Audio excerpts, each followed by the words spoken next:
Asia Lamar, and my piece of adaptive equipment that I made is what I call a finished board. It's just a piece of construction paper that I laminated, and then I used Boardmaker software to create I Am Finished, the sign for finished, and a piece of Velcro. And I made this for a certain student. One of my students, he is autistic and he has significant speech delays. And the finished board is actually an extension of the choice board. This particular student is mainstreamed into a regular kindergarten class for the majority of the day. But like I said, he's autistic, and he has great difficulty sitting.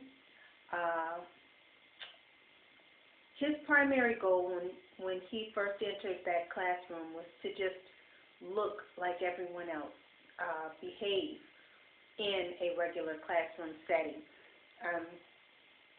Behaviors that he exhibited included running all over the place, under the tables, laying out, stretching out on the floor, tantrum-like behavior, lots of loud noises, and all of this while the kindergarten teacher was trying to conduct her class. So our primary goal was to get him to sit quietly and not disrupt. So what I found was lots of activities, hands-on activities for him to do. And I just took pictures of each one of the activities and I put them together on a choice board. Now the choice board is not a new concept. This is something that the augmentative speech teacher showed me how to make a few years ago, and it's something that I have been using for a while. This is, not the one from years ago. I make these as needed to fit the situation that it has to fit.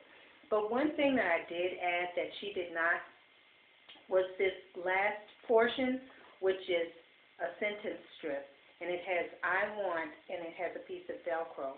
The student that I have that I'm talking about, he caught on pretty quickly to these words on the choice board, and he was quickly able to say, these items and choose them. So I brought it to another level by adding the I want, and then he has to move the item to I want, and then he has to say the entire sentence, I want puzzle.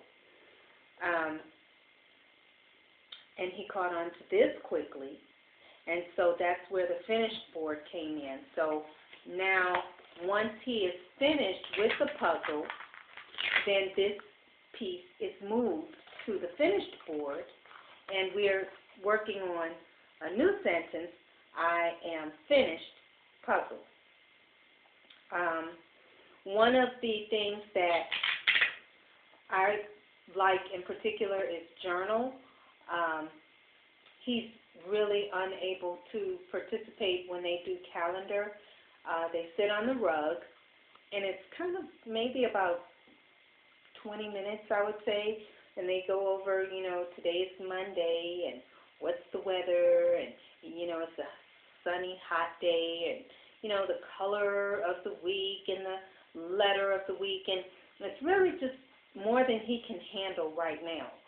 But we sit at a table, and we do journal at the time that they're doing that, and he can hear what's going on. So hand over hand, I'm helping him to write in his journal, which I have like here. This is a picture of the journal. He chooses, I want journal, on the choice board. Then, he does the activity, whatever it is, in the journal. Mainly a lot of tracing, like I said, hand over hand.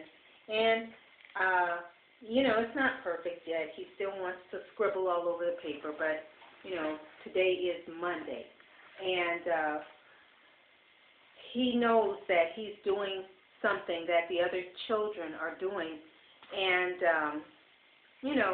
it gives him a sense of accomplishment. And then when he's finished with journal, I am finished journal. And this does several things. Number one, the choice board and the finish board aren't the activities that are on here, but they are sort of like little mini activities before and after the activity. And it just kind of helps him to stay focused, kind of stay on task, and kind of refrain from, outbursts. And it's also helping to develop his language skills, the verbal, communication. And then also with the sentence, what I was going for was kindergarten type skills, because, kindergarten is all about learning how to read, and so I put it on a sentence strip, and I tried to set these up in sentence format so that he could, practice the left to right, and pointing and reading. And so that's it. That's what I made, this adaptive piece of equipment that I've made, and it's called a finish board.